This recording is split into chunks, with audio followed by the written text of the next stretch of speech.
आज खरोखरच आमच्या शिवसैनिकांसाठी आणि रायगडच्या जनतेसाठी आजचा दिवस हा आनंदाचा दिवस आहे, उत्सवाचा दिवस आहे.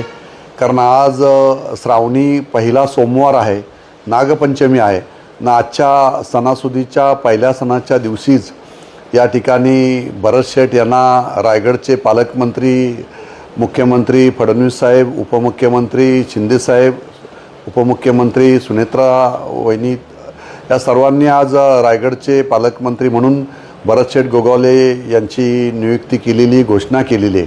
त्यामुळे रायगडकरांमध्ये अतिशय उत्साही वातावरण संपूर्ण रायगड जिल्ह्यामध्ये झालेलं आहे.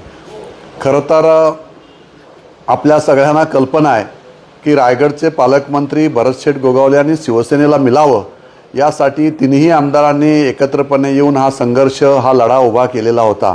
आणि या लढ्याला खऱ्या अर्थाने आज यश आलं असं म्हणावं लागेल. कारण जो संघर्ष आम्ही तिघांनी केला, या संघर्षाला खरं तर आमचे नेतृत्व शिंदेसाहेब यांचे मनापासून आभार व्यक्त करावा लागेल की साहेबांनी ठामपणे भूमिका आमच्या मागे उभे राहिले.